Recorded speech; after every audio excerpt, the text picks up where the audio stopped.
What's up? It's time for another edition of ACC Baseball Etc. presented by our friends at Academy Sports and Outdoors. Get ready for a new season of fishing fun with Academy Sports and Outdoors and reel in the best gear at low prices every day. Plus, Academy offers easy ways to shop and save time, like free 1 hour in-store or curbside pickup on academy.com orders. Opening weekend of ACC play is behind us. Danny Graves is here, the Miami Hurricanes Hall of Famer, Cincinnati Reds Hall of Famer. I'm Daron Vaught. We got a lot to get into, Gravy. We have quite the array of things to talk about. Is there something that interests you more than anything else that you would like to get us started with? Well, to not take away from what I know that you're really excited to talk about, because I'm really excited to talk about that too, that particular team. But I just got to throw out there that Florida State is just unbelievable right now. There are three lefties that are in the rotation. They didn't you see Jamie Arnold this weekend because he was sick apparently. But, dude, these starters are unbelievable. They're striking out the world. Can anybody ever get a hit off them? Are they ever going to lose a game with these three starters? It's pretty impressive. And of course, their offense has been pretty legit too. Can't take anything away from them. But man, these starting pitchers, Bellini, who wasn't supposed to start Friday, they asked him to start Friday because Arnold's sick, and he has double-digit strikeouts and just dominates. I love it, man. Yeah, and obviously you plug someone in on Friday, especially late notice, as it apparently was, so that you can keep everybody else on schedule, right? Because you don't anticipate that Arnold's going to miss more than just the one start. Right. They're a team I'm really interested.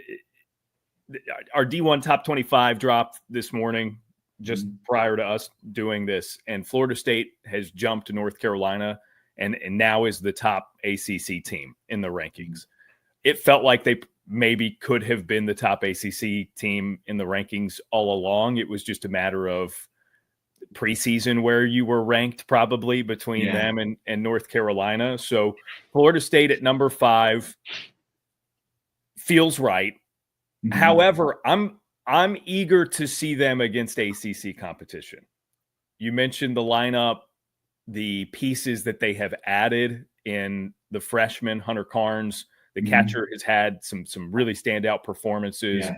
Miles Bailey is this big brooding slugger that you knew if he got into some, he was going to hit some tape measurer home runs, and he's done that.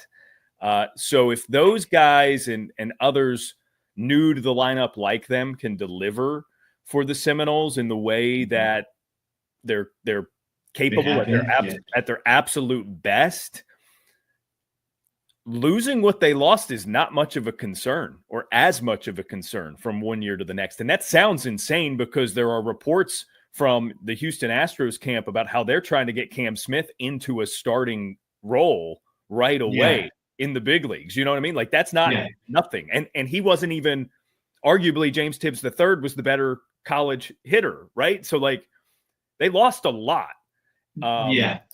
So I'm interested to see them get into ACC play, right? We had 10 teams play ACC conference series this past weekend, and they just happened to not be one of them. So I'll be interested to see them get into the league and see what that looks like. Yeah, so I believe the pitching will still be maybe not dominate. It'll still play, yeah.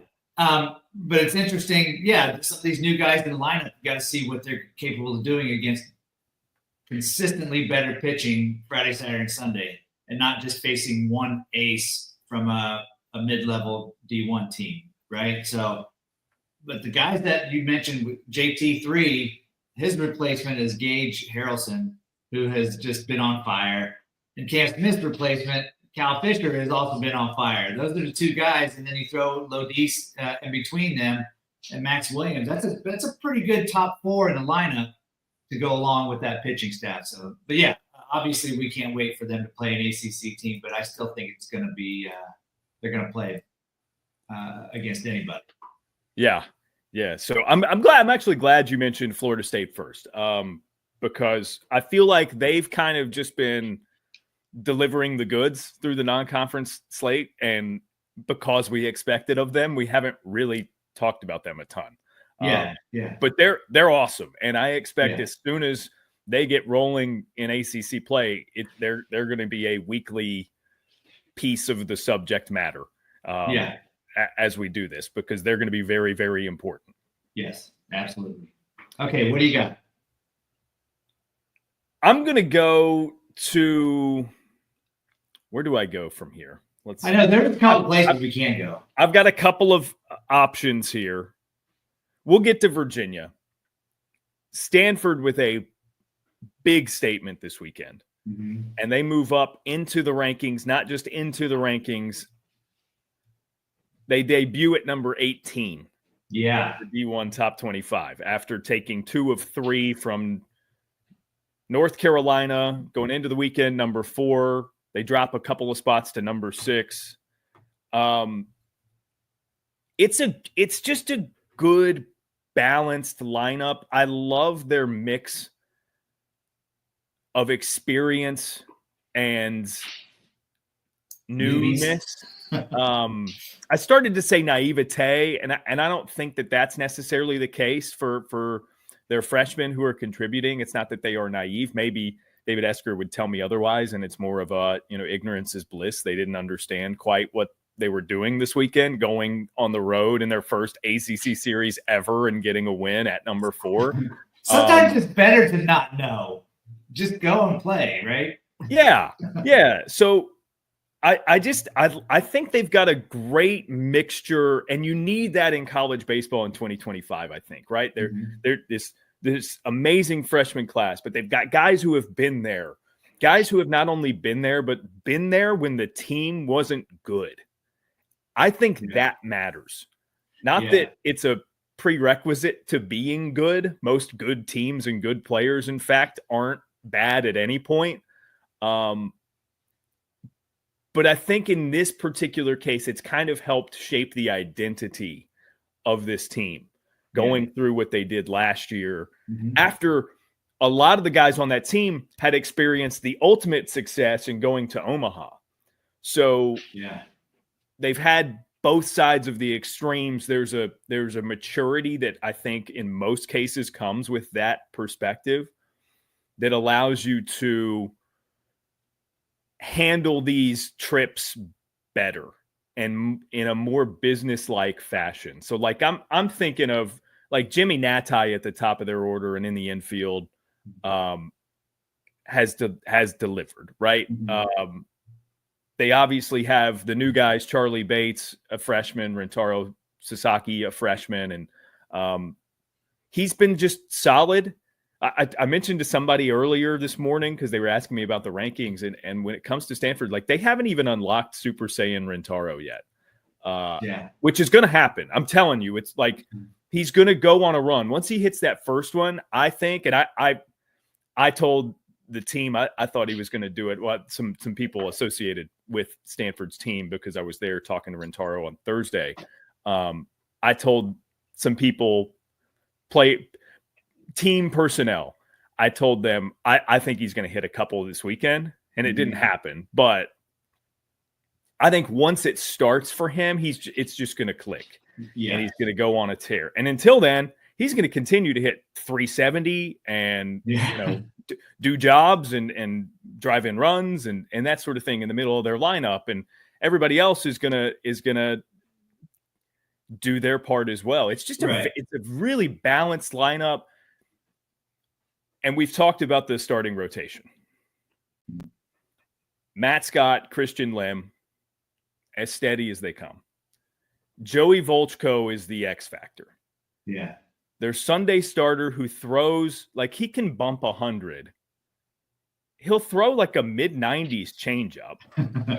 And his slider's in the low 90s. Yeah. And spins at like 3,000 RPMs. When he's on and not walking batters and he's dialed in like he was yesterday, Sunday. 5 1/3 scoreless against North Carolina, a good North Carolina lineup. Yeah. I mean, that's a potential round 1, pick 1 dude. and it's their Sunday guy. Like that is a game changer for them if Volchko can tap into that more often than not. And that's what happened this weekend. Like it just in the perfect spot, perfect setting to get a big series win. He was almost untouchable. Dominating. Yeah. Yeah. And the other two, Scott and Lim, weren't very good at all. Which is kind of the opposite of what you think going into the series. That, if we can get one of these first two guys as an opponent, get one of these first two guys, then we got a good chance to win the series. They did that. Scott didn't do well. Lim didn't do well. North Carolina gets the win against Lim, but then they go out in Volchko. They see a Volchko that they probably didn't expect to see.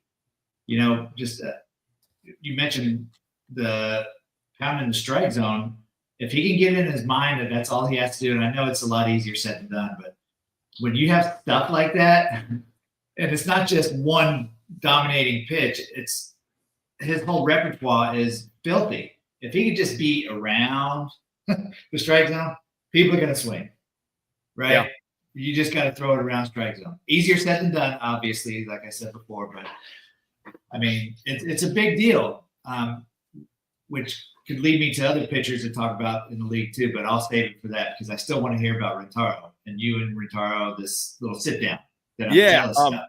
Before I get into that, okay. I just want to give a shout out. My college baseball fan heart smiles every time I see Brandon Larson in the Stanford lineup. Right? You remember the 1997 College World Series MVP for LSU, Brandon Larson. Yeah, it was so funny to think about like how we view, especially in this era of the ACC. Right? I tweeted, I called Cal at Duke on Friday. So it's the first ACC game in Cal's program history. And I sent out a tweet that was just kind of like the customary, hey, I'm here, ACCNX, me and Scott Poe's on the call, would love if you're there. And it's a picture of Cal taking BP on Duke's field. And somebody just commented, like, imagine showing this to someone 5 years ago. Because I mentioned, Cal, Duke, ACC series, that sort of thing. Yeah. So it's just funny I was thinking about the pulling back the scope and it's like I was looking at the rankings and in our D1 rankings, again, this is an issue of mainly where they started in the preseason rankings. LSU is number 1 opposed to Tennessee at number 2. So I was just thinking about it. And after the game on Friday, Larson drove in 6 en route to a Stanford victory. And it was like, LSU's the number 1 team in the country. Brandon Larson drove in 6 runs today. What year is it? What year is it? Yeah. Oh my gosh. It's funny. Like, I need to call Brandon and see if he's got it, if there's any relation. Does he know that there's another Brandon Larson out there that's dominating college baseball right now? He lives here in San Antonio around me. I haven't seen him in a while, but we're pretty good friends. And I need to reach out to him. And that's right. I mean, former massive Cincinnati Reds prospect. Dude, I would put him in a home run derby against anybody. During batting practice, this kid would freaking launch, and barely even swing the bat, but his bat speed was ridiculous. Anyways, we can go on and on about what. Did you hold on? Yeah, I'm going to get on a tangent. Did you come up with him? Were you guys in the minors at the same time? No, he was. So 97, I think, is when he was drafted, right? Yeah. So I'd done my time in the minor leagues and been traded already by then and had a surgery. So. That's right. Yeah. So he was in the minor leagues and he would come to the big league camp all the time, like every year until he finally made the roster. But he came up a little bit after me. Yeah. So 3 or 4 years after me. I asked and then started doing the matching of the years in my head and it didn't make sense. All right. So anyways, that made me smile. I love that we've got another Brandon Larson who's just a huge bat. And does he hit bombs too, though? Yeah. I mean, Larson's he's a hitter, man. You gotta see him. So if your name is Brandon Larson, you better hit bombs. You got no choice. Sorry, Brandon. I don't care if you want to be a slap hitter. Doesn't matter. Yeah, not in this league. I love it. I love it. All right, I'm gonna move into. You asked about Rintaro. Yeah. I don't want to like give away the whole bit, but I think if you listen to the show or watch the show, you understand that I did the 6-part series on Rintaro for D1 Baseball. If you haven't checked it out, it's on the D1 Baseball feed. You can just Google Rintaro podcast. There's a page on D1 Baseball that's got all 6 episodes on the same web page, so that makes it easier for you to find if that's more your thing as opposed to digging through episodes. I know that can be a little bit of a hassle. So I did get a sit down with Rintaro, and I'll just say this. It's one thing to talk to his teammates and the people around him about how he is, his personality, how he is as a teammate. It's another thing to experience him in a setting where Stanford didn't travel with a translator. And oh my gosh. Part of the series includes talking about how Rintaro did not want an interpreter with him 24/7. Mm-hmm. Part of this plunge that he has taken is he wants to be immersed in it. He wants to learn English from his teammates. And that's been the case now that, he's in his third or fourth quarter semester as a student, because he was there last spring and with the team, even though he wasn't playing. So I got his truest, most genuine, most honest effort at doing the whole thing in English. That's amazing, dude. And he killed it. He crushed it, Danny. Yeah. I cannot express enough how in awe I am of him. Yeah. Baseball aside, the dude is just nope, I'm just gonna give up this comfortable life as a professional baseball player in my home country, and I'm gonna go challenge myself to do these things in another country. And it's that first quarter he was in a biology class at Stanford. Yeah. You and I know would both have trouble with that in English, right? Yeah. He's doing it not as a native English speaker that first quarter. So anyways, he walked in and he said hello. He greeted everybody there, introduced himself. I told him when we sat down, I was like, look, we all know English is not your first language. This is not live. We're recording this. So take your time. And we get it. Right. Yeah. And I understand he's got a limited vocabulary because his English is not as full as his Japanese is. But he kept using the word fun when I asked about things. And it became very clear to me, this dude just likes to challenge himself. His entire fiber is made up of the type of person who wakes up in the morning and you say, hey, Rin, you want to go do this? It might be difficult. He's like, okay, cool. Sounds fun. Might be fun though. Yeah. I asked him about class and that was his response. He's like, it's been fun. And it amazes me that that's his approach just to life and to everything. He's super positive, super polite. Here at some point, we're gonna publish some of it. We had a video team there, so you'll see it on D1 Baseball social and stuff like that. And there will be an audio component, hopefully, that serves as a bonus episode. But I thoroughly enjoyed it. He was such a joy to just sit down with and talk to for the time that we did. It was fun. It was fun. That was it. And talking to a non-native English speaker in English, maybe a little bit of a challenge, but it was fun. So I guess, his mentality rubbed off on us. Yeah. So, and that's what I wanted to know about. Obviously it's important what you guys talked about, but I think the initial, when I saw it, I just want to know what kind of dude he was. And you say the personality is there, the drive and the effort to be better each day at whatever he's doing. And obviously speaking English is something he's trying to get better at every single day, along with baseball, along with American culture. I mean, this kid is going to be somebody's hero one of these days, probably sooner rather than later, just because of who he is and his work ethic. Man, and I love that he's just such a great dude. I love that you dug deep in there, man. That is so awesome. One last thing on that. He toward the end of our conversation, he started to like get a little scratch in his throat. So he cleared his throat a couple of times in between answers. And before my last question, he was like, can you mind if I get up and get some water? Because we're in the meeting room at their hotel, and there's just like a little water jug in the back of the room. And so like, yeah, go ahead. And he gets up and he walks over there, and he's pouring his little cup of water, and he looks back midstream on that, and he goes, "You want some water?" He's like asking if I wanted some water. I'm like, "No, Rin, I'm good. Thanks, man."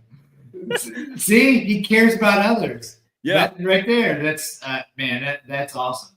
And, when you were saying that he was taking his time, or you told him to take his time with his answers, and he said fun a lot, he was probably making sure he wasn't saying some words that some players have taught him that he shouldn't be saying during interviews. There's a little bit of that in there. Yeah. We talked about sort of the differences culturally in a dugout between his experience in the States and in Japan. There's a little bit of that in there, which is pretty funny. So anyways, be on the lookout for that. Yeah.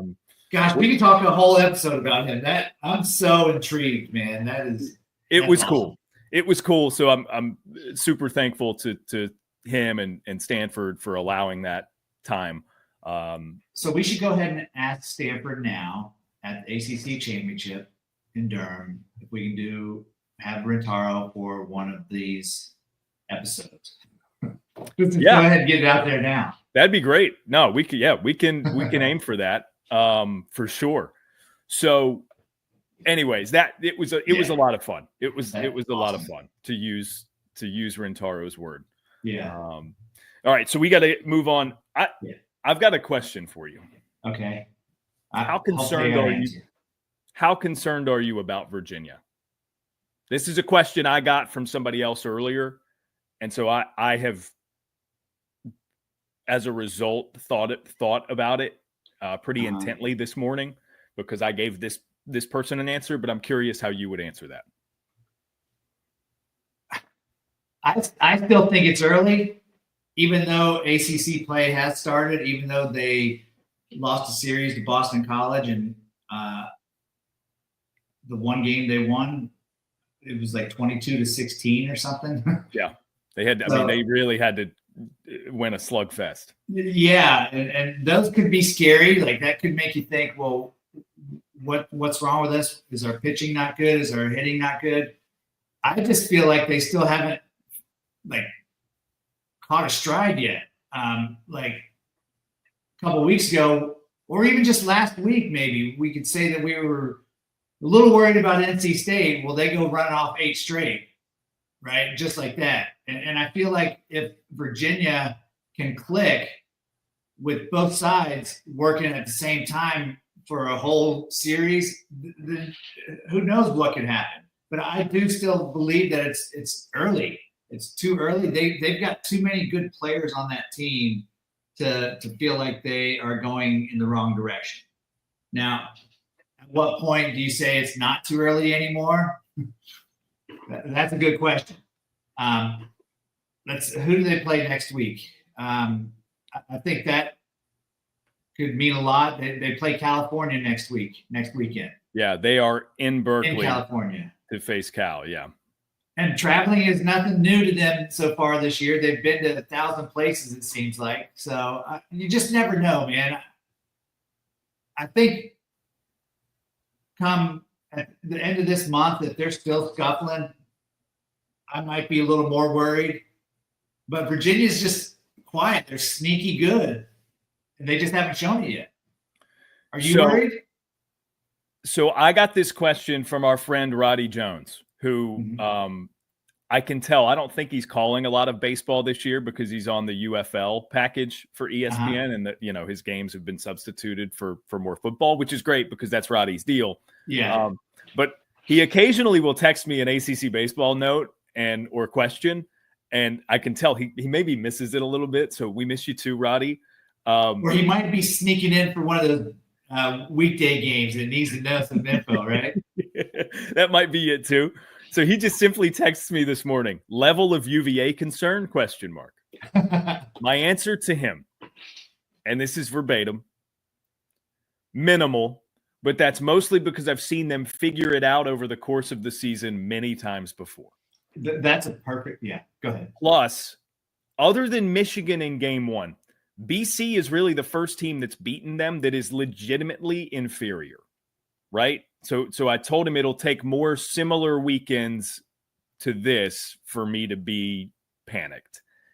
And again, Michigan opening day, the loss. Other than that, Oregon State, Oklahoma. Okay, cool. Yeah. Legitimately 2 of the best teams in the country. Yeah. Right? And it's like games that could have gone either way. Yeah. I'm not that worried. And they were missing Evan Blanco, so they're figuring some stuff out. They started a guy on Sunday who it was his first career start this past weekend. Again, there's a threshold. At some point, it becomes concerning if things keep happening like this.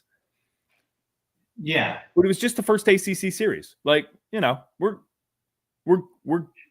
fine. We're cool. Calm down. They are down to number 23 in D1 Baseball's rankings, which is a far cry from number two, which they were in the preseason. Yeah. And again, like that preseason ranking was not for no reason. It was because this is a very, very talented roster. And I still contend. I think it's the best roster Brian O'Connor's had. Wow. There are a lot of pieces that are not performing to their what they should be doing, right? Yeah, I started to say their ceiling, but it's not even their ceiling, Danny, right? Like it's their above average. It's their normal level. Mm-hmm. So I expect it'll happen. They're going to be fine. I don't know that means they're going to get back up to number 2 in the country. I don't know that that's likely at this point. But they're still a really good team. And again, we're a long way from determining whether a team's definitely in it bad or not.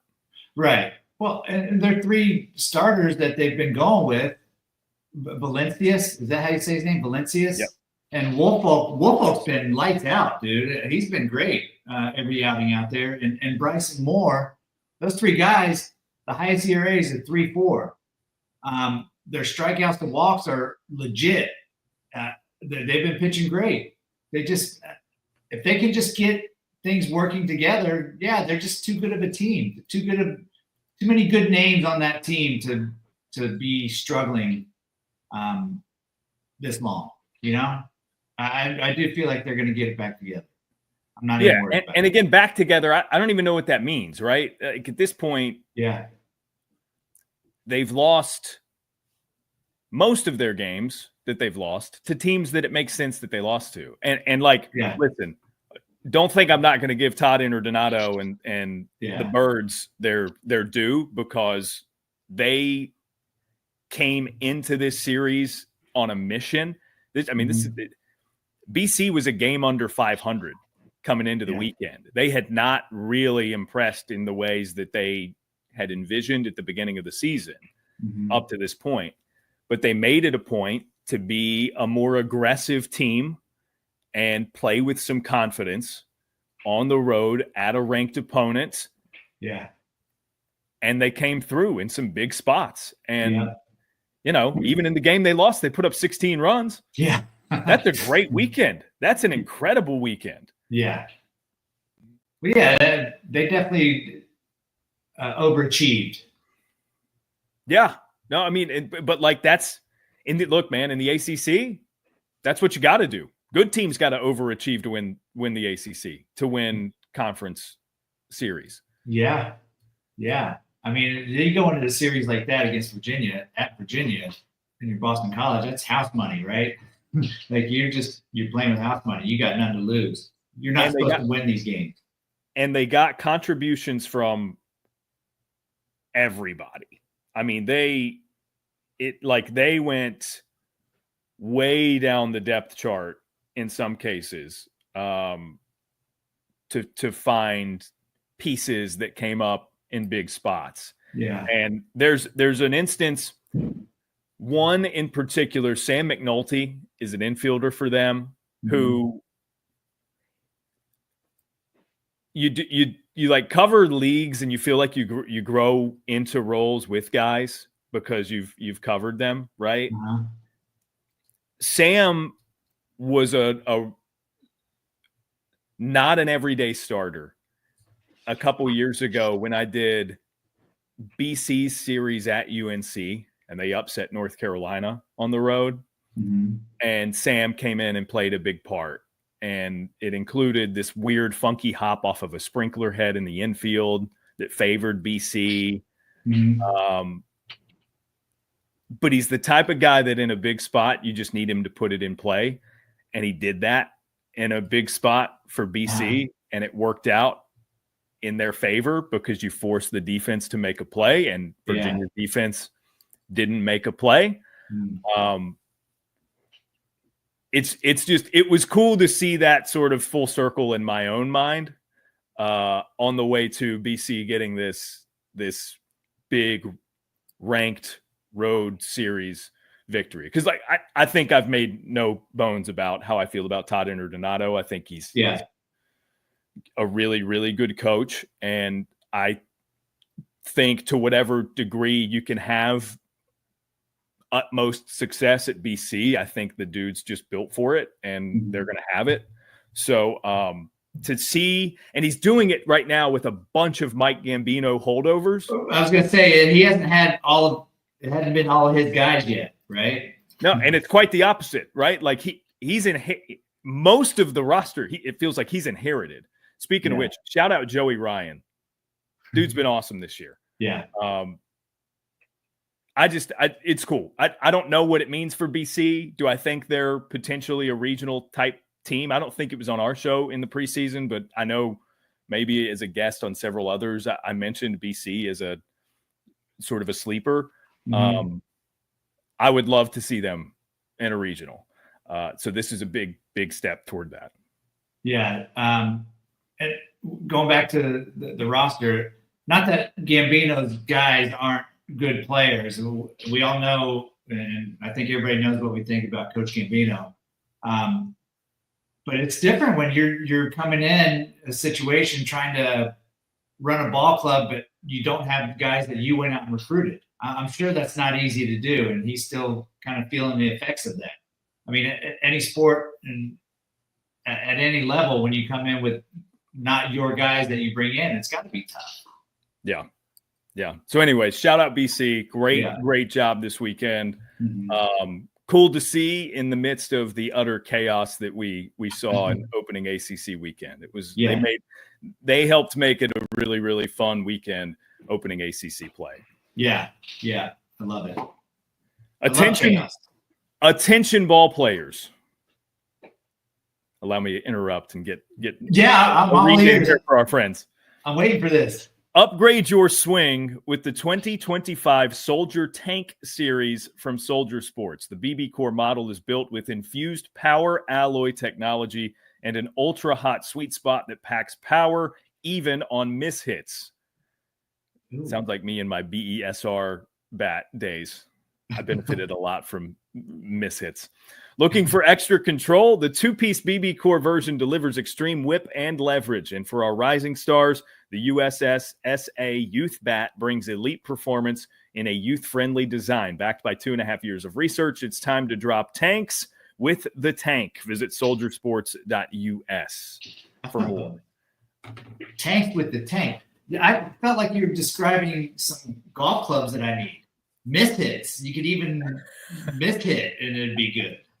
Listen, man, in my playing days, when I went to college, they switched over to the BB Core and my career was over. It was like, wait, what? You mean I've got to barrel something? No, I can't. That's not going to work. I missed the ping and the BESR and me just like shoving it off the hands and still somehow getting a little cheapy into left or driving into the gap when you get jammed. Yeah. Right. So, anyways, if you want to experience what I experienced as a high school star with the BESR certified bats, go to Soldier. Get you a tank. Get you a tank. A tank. I love it.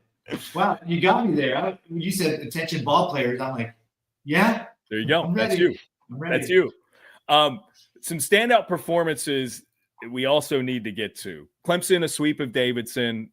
I said what I said about Florida State earlier, and how they're just kind of like delivering the goods, and in turn we're not really talking about them a lot so far this year. Clemson's kind of the same way, right? Like we're going to get into Clemson,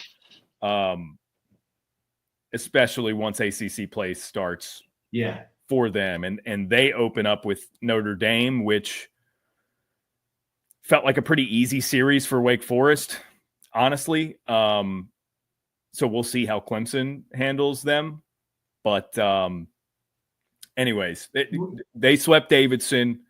We should mention Wake Forest as well, sweeping Notre Dame. Look, they're kind of lying in the weeds. And I told you this after opening weekend. Yeah. We're not talking about them a lot, but I think they could be really good. Like the upper echelon in the ACC, the upper tier feels like it's Florida State, North Carolina, and Clemson separating themselves from everybody else. Mm-hmm. I consider Wake Forest to be in that top tier as well. They're just sort of the sneaky fourth team in there. Yeah. And we're going to find out pretty quickly. Like they're at 14 in the country right now on the D1 baseball rankings. Mm-hmm. All it's going to take is like a big series win for them to shoot up into the top 5, top 10. And in a couple of weeks, you know who they got? They go to Doug Kingsmore Stadium and play the Clemson Tigers. Oh, that's in 2 weeks? Yeah. I'm going to be there. I'll have the Friday, Saturday calls. Sunday got flexed to linear, so I'm not on that. I don't know who is. I'll find out. But I can find out, too. I'll get 2 of the 3 there. And that series is going to be really, really interesting because that's your first opportunity, right? If you're Wake Forest and you're kind of quietly lying in this 14th, 15th in the country, 4th highest ranked in the ACC, not really getting talked about a lot as the top tier team, that's your opportunity. If they have a loud weekend, we're not shutting up about them for the remainder of the year, no matter what happens. Yeah, that's going to be I know we've done this before. We've said things like this before, especially with Wake Forest last couple of years when they have a big series coming up. Why do we say this? This is like the series of the year. This is number 1 against number 2. This is the biggest series coming up. And right now, I think we can almost say that for Wake and Clemson. I didn't realize it was that soon. So, yeah, and you're going to get to see Lunceford. Have you seen Lunceford pitch in person yet? Yes. Is it dominating? It not in the way that – so, like, obviously, Chase Burns and Rhett Lauder, there was a physicality to those guys. You just knew, right? Yeah. Lunceford's slight in his frame, right? Like, he's 5'10", kind of wiry, you know. But there's a lot of pitchability. He hits his spots. Yeah. He really – has a great grasp to this point in my seeing him a couple of times. He's got a great grasp of sequencing and using every pitch to his benefit. He's impressive. He's impressive, but not in just like a physically dominating way, right? Like the performance is dominating, but he physically is not dominating, and it's a different look than what you typically see with a Friday ace. So do you get Maddox you? Yeah, I think like that's a pretty good not comp, but just like a it's a stature kind of. Yeah, it's a pretty good comparison of a concept, not necessarily of the pitcher, right? Of the stuff, right. Yeah. So he's good. He's good. And I don't know, man. Like Marek Houston's having this offensive awakening, this power awakening. He hit another one, and Look, Marek Houston's not a guy that knew how to pimp a home run before. He's acting like he's a dude who put on 20 pounds of muscle in the offseason because he looked smooth with a bat flip on one of his home runs over the weekend. Like okay. It's like, okay, you're getting comfy in that power hitter role. Yeah, and as he should, because the last couple of years he didn't have to be that guy.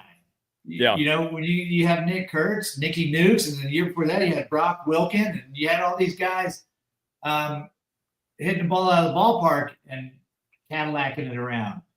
He's just a little guy to go play defense and get some big hits. But now he's the guy. He's the power guy. And if you say 20 pounds more, I'd be carrying the suitcases around too if I had gained 20 pounds of muscle. You know, I would be just strutting it around too. So good on him, man. I love that. And he's not the guy that you would think would do that either, because he's just a quiet guy, just going about his business. But I mean, you feel good about yourself when your muscles start to stick out of your shirt a little bit more. I love it. I love it. I know there's a pitching performance from yesterday that you wanna rave about a little bit and talk about in one of our non-ACC v ACC series. I want to talk about one that I saw on Friday. We have not yet received our ballots for player and pitcher of the week in the ACC, but I'm pretty sure I know where my pitcher of the week vote is going, even though there are many to choose from. Yeah. A name unless you're a Cal baseball fan, I don't know that you've heard this name yet, especially with them being new to the league. Austin Turkington was a dude on Friday. You just like his name. It's the most non-Friday ace name ever. I think that's why I love it. It's just unsuspecting. You get a name like Turkington, and then you go out and shove against Duke, right? Like so this was a surprising weekend opener. Cal on the road at Duke. Kind of felt like maybe a get-right weekend for Duke, and maybe it served as both because they got games 2 and 3 after clearly once the game got to a certain point on Friday, Duke was playing for the series just with their bullpen choices, and you could tell. It's like, okay, they're not bothered by it because they know they got 2 games to get. Yeah. But Austin Turkington, man, this guy previously, before Friday, his career highs were 70 pitches, 4 innings, and 4 strikeouts. He went over 97 pitches, complete game 7 innings because they run ruled Duke. Yeah. So he went new career high 7 innings, complete game. Walked 2 batters. Same one twice. Those were the only 2 3-ball counts that he got into. Actually, he walked Tyler Albright of Duke twice on 4 pitches, which was weird the way he was throwing the rest of the game. They were inconsequential, but those were the only 2 3-ball counts he even got into. Yeah. In 7 innings of work. He gave up a leadoff home run to Wallace Clark and then shut him down. It was 10 strikeouts, new career high. His previous career high was 4. 97 pitches, new career high. His previous career high was 70.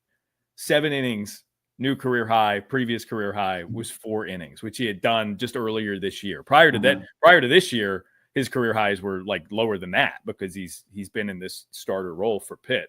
He's got, I think you need to pull up some synergy on him and look at his approach. The wind was blowing out at Duke. And again, Wallace Clark hits a leadoff home run. You could tell it felt like it was going to be one of those days. Yeah. Pitt put up some runs in the first. Maybe benefiting from the wind, a few long balls for them. So it felt like it was going to be one of those days. And Duke hitters know what those days look like at Coombs, right? It's their home field. They know what those days look like. Okay, shoot it up into the airstream. Right. It's going to do the rest of the work up there. he got them with this. It's a changeup, but he has a splitter grip on it. Uh-huh. So it's a kind of a split change. It reads as a change, but it's like a split change. And he demonstrated early the ability to throw that for strikes, and they were done. I think his first 5 of the 10 strikeouts, he got guys looking because they were sort of antsy, not knowing what he was going to throw. Because, again, he had demonstrated the ability to hit the strike zone with the changeup, so they didn't know if it was going to be that or the fastball coming. And it was, I mean, in terms of a pitching performance, I say go back and watch it. Just because as a pitcher, I know you would. It's like a work of art. Yeah.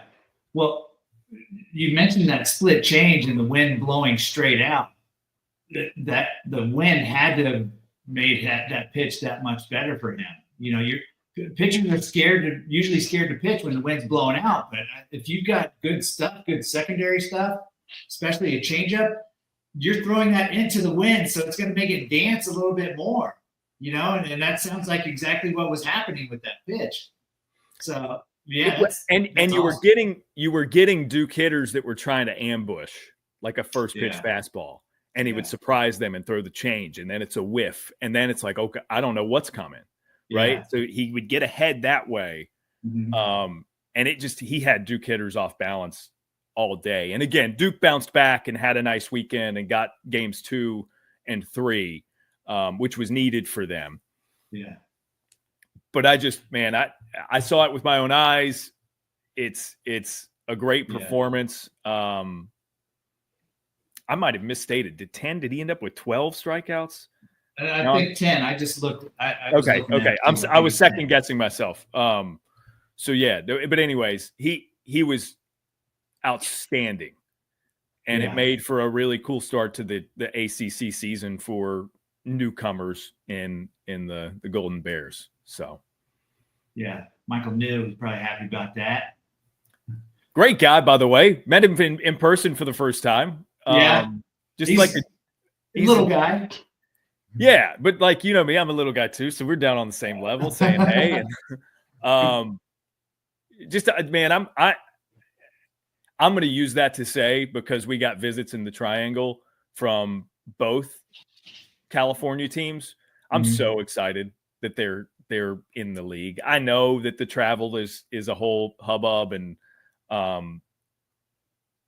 not ideal, right? And it's just kind of giving in to what realignment and college sports are becoming in a way. But like, those are 2 awesome programs. I'm so excited they're in our league. Yes, and really, is travel going to be that big of a deal to them? It doesn't seem like it is so far. Like one trip to the East Coast was not a big deal. But this is if you go to the next level, you're going to have to travel across country sometime to play. That's how it is, you know, and you adjust.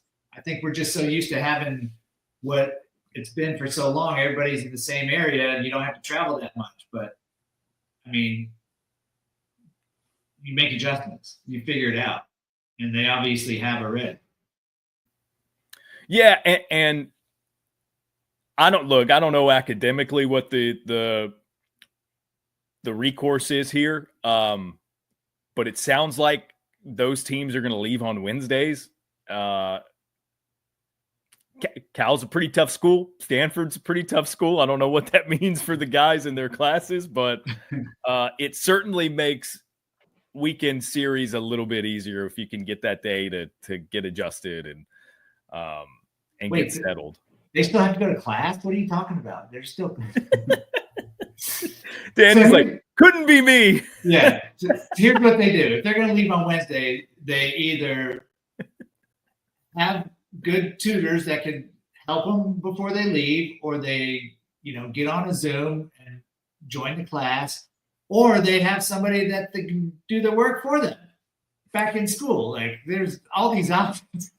I don't know, take your pick. Man, you got that degree and you're just like, nope, not worried about incriminating myself whatsoever. Nope. There's a statute of limitations on all that stuff. I can tell you though, the last year of my going back to get my degree, that actually was me doing it. I had no choice. I didn't have tutors around anymore. I didn't have like special people doing work. Not to say that I had it before, but let's move on. So the picture that so yeah. All right. Whew. Okay, go ahead. So yeah, I think there's a lot of good pitchers that had great outings this weekend, but like I don't know, something about Ryan Marohn. Last week he has a career high in strikeouts at 11. Well, yesterday he throws a 9-inning complete game shutout, 14 punch-outs, and 1 walk against Wright State. And I know Wright State's record is not as good as what, not what they want it to be right now, obviously, but Coach Sogard over there has got a great program. And to go out and throw a complete game shutout this early in the season, you really don't see that much at all. I mean, the 7 innings, you can see that happening quite often when they shorten up the game. But 9 innings, he threw 126 pitches and just dominated this game. And this is the Sunday starter. And, Dom Fritton threw Friday, and he punched out 10 in 6+ innings. So NC State, not only Ryan Marohn, who I think will get my pick this week for pitcher of the week, but this whole NC State team, like I mentioned earlier, we were like wondering what's happening. Like they're not playing very well. Well, they just run off 8 straight, and they do it commandingly, And I know you did give me some homework with Jacob Duden, right? So yeah, I'd actually forgotten about that. You have become a good student. Well, not really, because I didn't complete the homework. But here's why. So we have this new program with ESPN, like a new video program that we're not using the same company as before. So I got to figure out how to go back and look at video and put them side by side like I did before. I haven't figured that out yet. But while I was trying to figure it out, Jacob Duden starts one of the games and goes 3 innings and strikes out 6 batters. I faced 9, faced the minimum, strikes out 6 of them. So I'm like, wait, I don't have to do this homework anymore because he's fixed. And then 2 days ago, he throws 2 innings and 4 punch-outs. So he's fixed. No walks in either of these, right? So maybe just us talking about it out loud, throwing it out there, he was able to find himself. I think he was just a little erratic for whatever reason, mechanically, mentally. He was too many walks. But his last couple outings, no walks, and he's back to dominating again. Yeah, yeah. I've got. I need someone to validate a receipt. Speaking of Ryan Marohn, okay. Long time Western Carolina head baseball coach and assistant in the ACC, Bobby Miranda, and I had a conversation. This is the only person I can remember telling this to, but I did tell him this. So I'm going to need him to verify this in case anybody questions the validity of this statement. I told him a couple of weeks ago, after seeing Ryan Marohn start a couple of games this year, I think by the end of the year, he's their Friday starter. He's been that good. Not that Dom Fritton has not been good. And I don't know circumstantially what needs to happen for Marohn to get the bump up. But even if he stays on Sundays, it is an incredible luxury. Yeah. For NC State to have him on Sundays. And that's consecutive weeks now that he's thrown a complete game and a run rule victory. Mm-hmm. Obviously, those are different games to pitch in than, okay, we're down 1-0 and I got to get us through 6 in this beat down, drag out conference affair. Mm-hmm. But I think his stuff's going to play in the conference play in a big way. I've been really, really impressed with Marohn, and he does it with every pitch he's got. Like he can strike you out with anything. He can get you to ground out with anything. Like it's a savvy approach that he's taken into this year. And it started last year. I mean, it was a team best sub-4 ERA last year as a true freshman. And I saw him start some pretty meaningful games, even in the midweek, right? Like he started a game against Coastal Carolina. I was there for in Raleigh last year. And I think if there's an opening at all, I think he becomes their Friday ace by the end of the year.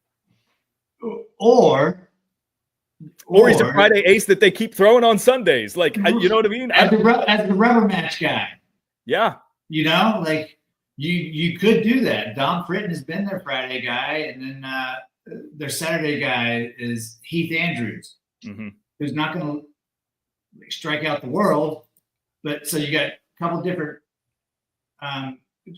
views of pitchers there, and then you go to Sunday, you're like, oh, rubber match. Who do we face? Oh, wait, this guy could be a Friday starter on a lot of teams. So, I mean, that's a good problem to have. A guy that could be your Friday guy and save him for Sunday. Yeah, it's a weird prediction to make, right? Like, I feel weird saying he's going to be their Friday. I'm just saying he can be. His performance and the stuff would justify a move. It wouldn't surprise me.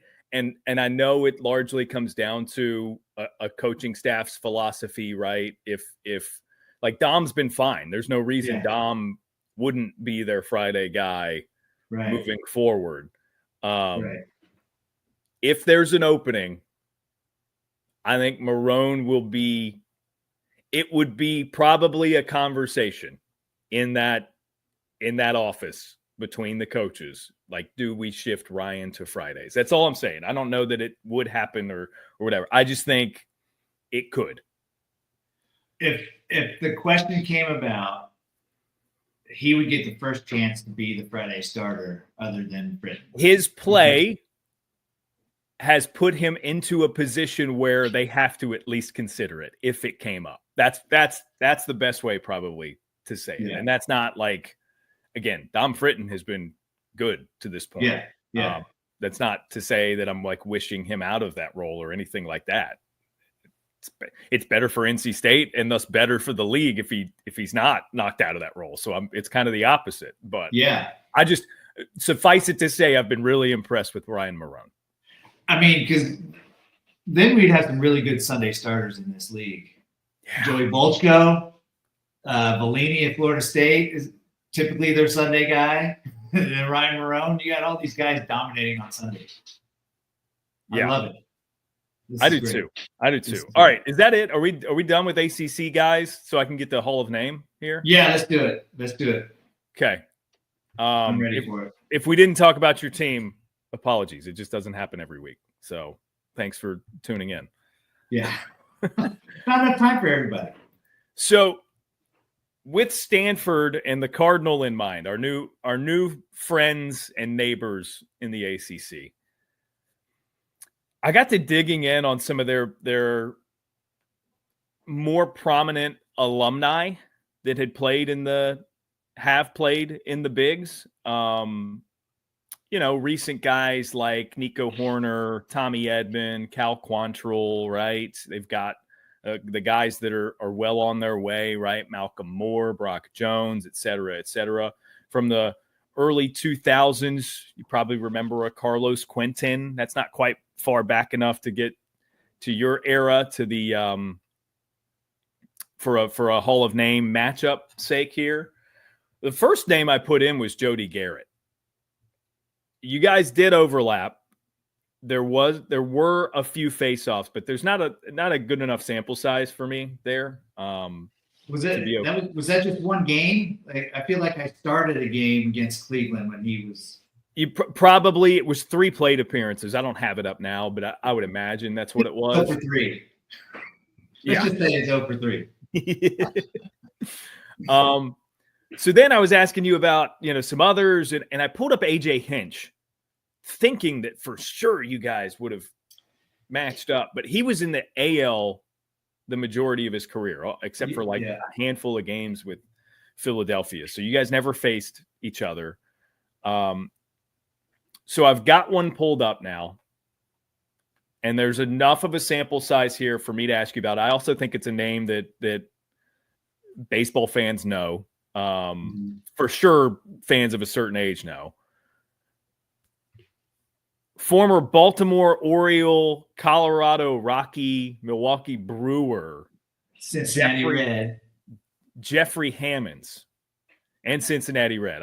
Those are the three teams he was with when you faced him. Yeah. That's why I mentioned those. So Jeffrey Hammonds. So Jeffrey Hammonds might have been the coolest dude you could ever meet.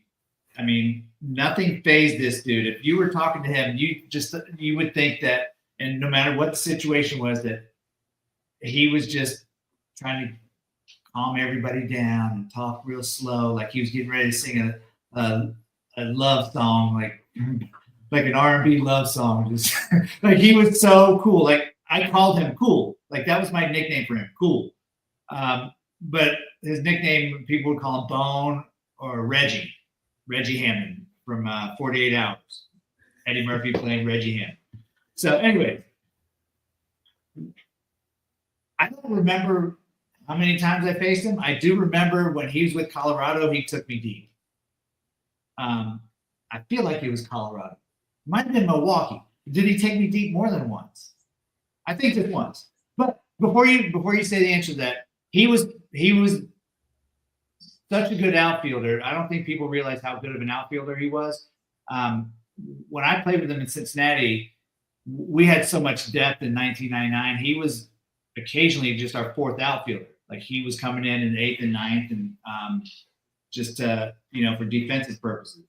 Well, he robbed a home run.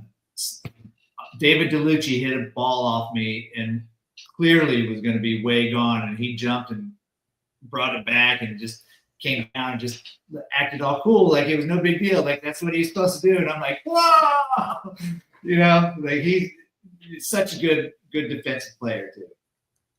Okay, how many times do you recall how many times that happened? I brought up Hammonds not even realizing you guys were teammates, so that's beautiful stuff. Yeah. Is it so few a number of times that a guy behind you on the defense robbed a home run that you would like have that recall? So that's the only one that was a for sure home run. But there was my one shutout that I had as a starter in St. Louis. Jim Edmonds was batting, and he hit 2 outs. He hits it deep to center field, and Griffey goes back, and he's up against the wall and just kind of gives a little hop. So it may have hit the top of the wall, but since it was Griffey, we say that he robbed it. You know what I mean? Yeah. It was right there. I don't know if it necessarily would have gone out, but it would have drove in a couple runs. So he saved a shutout by robbing a homer for me. Yeah, okay. So those are the only two that I can think of. All right. So technically 2, probably legitimately 1. Yeah. And Jeffrey Hammonds is the one that reeled it in. That's great. Yeah. Okay. No, yeah.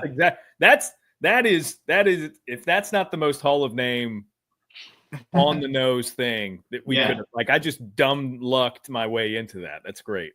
Yeah, that's awesome. So you did not give up a home run to Jeffrey Hammonds. Ah, maybe I wanted to give him one so bad because he saved one for me. I don't know why. I was looking through these plate appearances. There are 12 of them. Oh, wow. Trying to figure out maybe which one you were misremembering. Like maybe it was a deep ball that got caught or off the wall for a double or something. There are some fly balls in here. With Colorado. Is there any with Colorado? Two plate appearances when he was with Colorado. He singled on a ground ball through the infield, and he struck out looking. Oh. Oh, gosh, I don't remember that. See, I don't remember many strikeouts. There wasn't many, so they're hard to remember. Gosh, why do I feel like he took me deep then? I don't know, because most of these hits were low, so I don't think there was. And again, there are a couple that are just described as fly balls.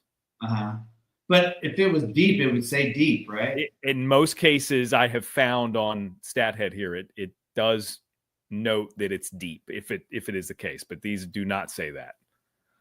Okay, so is that the only hit that I gave up to? No.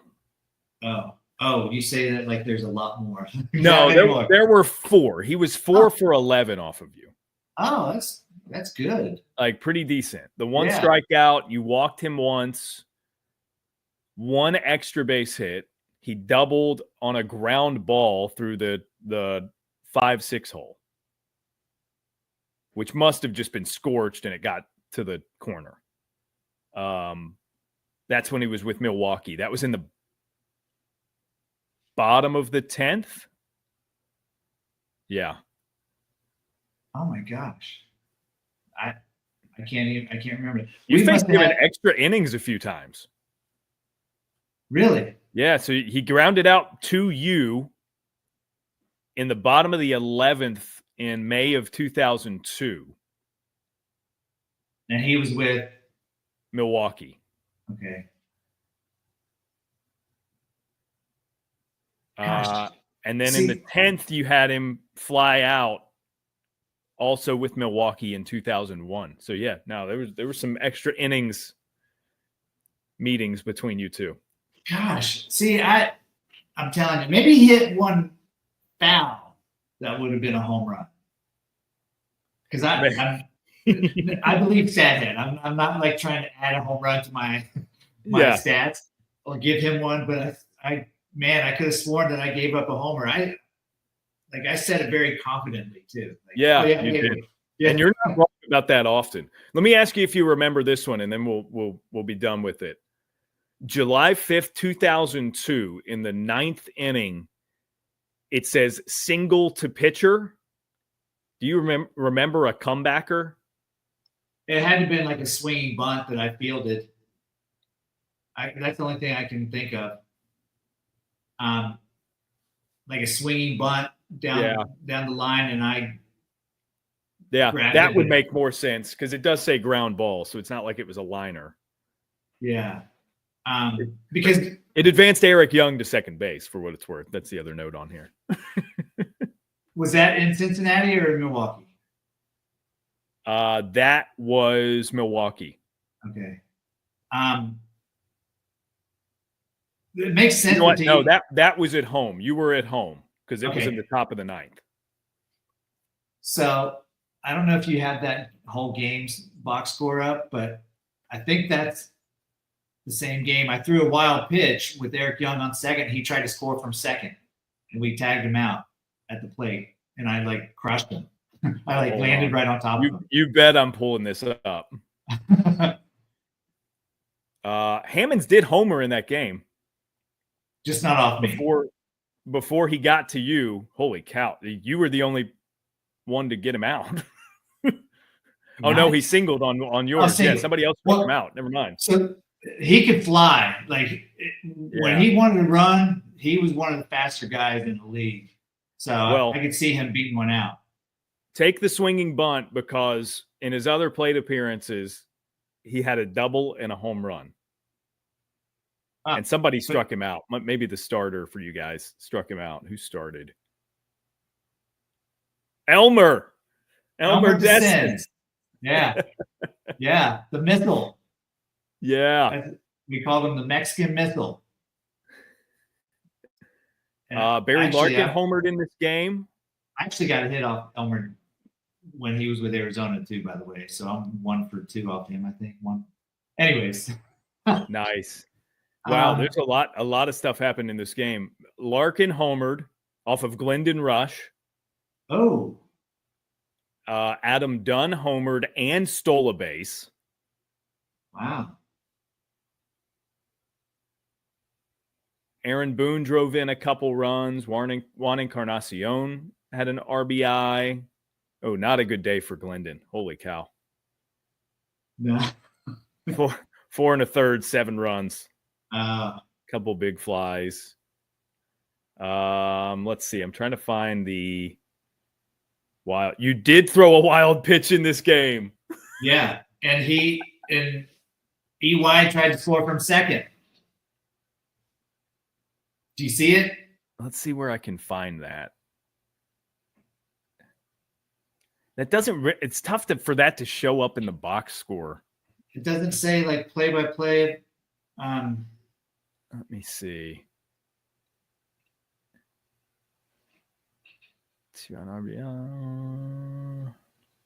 Yeah, it's let's see. Maybe I can pull up the play by play. This is great audio. I'm going to trust your judgment. I don't see it anywhere in here.